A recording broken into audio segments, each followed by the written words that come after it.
G'day people, this is Sharpino here, welcome you guys to the team builder for the week 4 of the PMC draft, or the PMC league battles. This week we're going up against the Misty Drapions. Unfortunately last week we did lose to some unfortunate hacks on that flinch from that Icicle Crash reroll. But hopefully this week we can make up for it with a win against the Misty Drapions, led by the coach, Twisted Misty. Her link for her channel is in the description down below. If you want to see what she brought and why she brought it, you can go ahead and see why. So this week, we do have quite a few Pokemon to be worried about in this episode. Yes, this battle. Yes, we do. Yes, we do. We do indeed. So let's have a look at her team that she has. She has the Azumarill, she has the Glyster, she has the Goodra, she has the Staraptor, she has the Greninja, she has the Noivern, Delphox, Drapion, Medicham, Electivire, and a Mega Charizard X. Now, surprisingly, she hasn't used that Mega Charizard X once, but I'm not going to be surprised if we do in fact see it this week. But lo and behold, hopefully we can come up with a win this week and go 2 for 2 instead of 1 for 3. But let's have a look at our team here, and I'll explain what I brought to the team, what I brought this week, and why. So first and foremost, standard Talonflame, Flare Blitz, Brave Bird, Sword Dance, Roost. It does answer well on her team to the Medicham. It can hurt the Greninja quite a bit because Greninja is paper frail.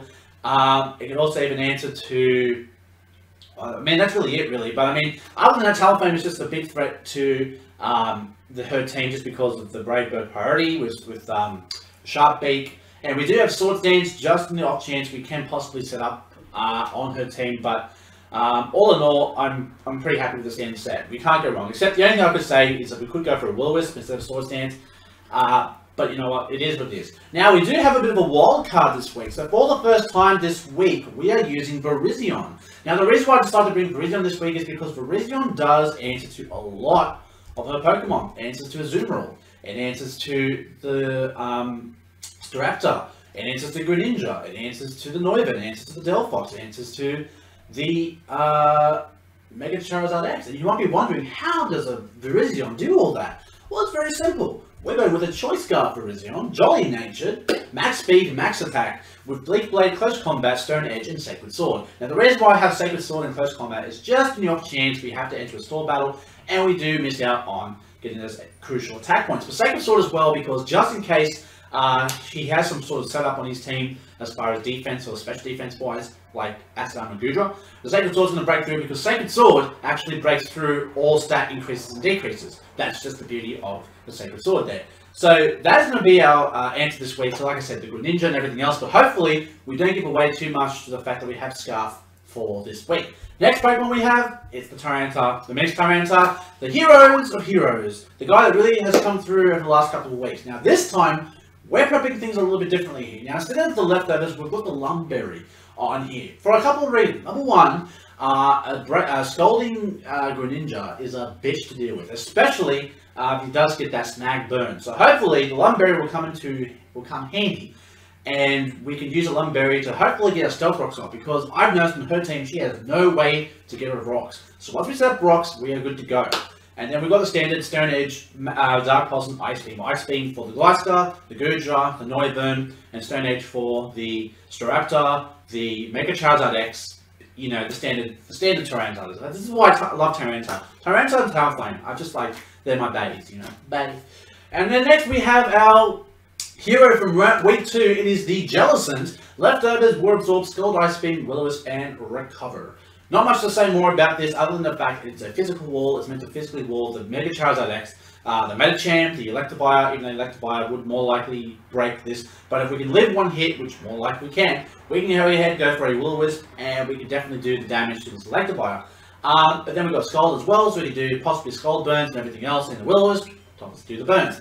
And then we've got Recover to pretty much set up the stall. So that is our Jellicent this week. This week we're bringing Alakazam. Now, watching it last week with the Life Orb, really made me miss the Poke Sash. Having that guaranteed one turn definitely would come in handy. So we brought it back to Fake the Sash with Magic Guard. Now this time, instead of having substitute, it's going to be all out offensive. Shadow Ball, Dazzling Gleam, Energy Ball, and Shadow Ball. Just to answer to every single one of his Pokemon, except maybe the Electivire and the Charizard X. But other than that though, he has a Shadow Ball for Delphox, the Dazzling Gleam for the Gudra and the Noivern, has the Energy Ball for the Azumarill and the Greninja, and it has a Shadow Ball for Delphox, and I think that's about it really. That's the only Pokemon it's really there for, but other than that, we're looking pretty good. Alakazam is the stand stat, timid, you really can't go wrong with it, unless of course you go against a Weavile, go figure. Alright, and the last Pokemon is Pure Ugly. Now the reason why I brought Pure Ugly, now Pure Ugly wasn't too bad in the first week when I brought it in, but just because I'm looking at this week and a lot of Pokemon there do have some, I'd say some priority as we speak, you know, Medicham with Bullet Punch, Aquajet with the Azumarill, but we can do a bit of damage with the Defiant Boost, just in case that Staraptor wants to come in with an Intimidate, we do get the Defiant Boost as well. We have the Fake Out, we have Return, we have Knockoff, we have Play Rough. I like Knockoff this week just because Knockoff does answer to Delphox, and it can actually get rid of those crucial items for my opponent's Pokemon. But obviously the Play Rough being for the Medicham, Noivern, and Gudra, you know, your standard Dragon Answers, even though it's pretty, it's going to go 263 base attack, even at maximum attack, we decided to keep it Jolly just to make sure we would outspeed everything, because I know that Medicham more likely will be Jolly, so we have to make sure that we do outspeed, so we give up a little bit of attack just to make sure that we outspeed, land the Play Rough, and things will go from there. So that's our team for this week here. Stay tuned this weekend, today's Saturday, so more likely either tomorrow or Monday when the battle actually comes out. Hopefully we can pull in a win. Hopefully there won't be any hacks or anything in this week's battle that will be a detrimental factor to the battle. But other than that though, I wish Misty the best of luck as always. I wish my parents the best of luck. And until the next time I see you guys, stay safe, stay sharp, and we'll see you in the league battle. Later!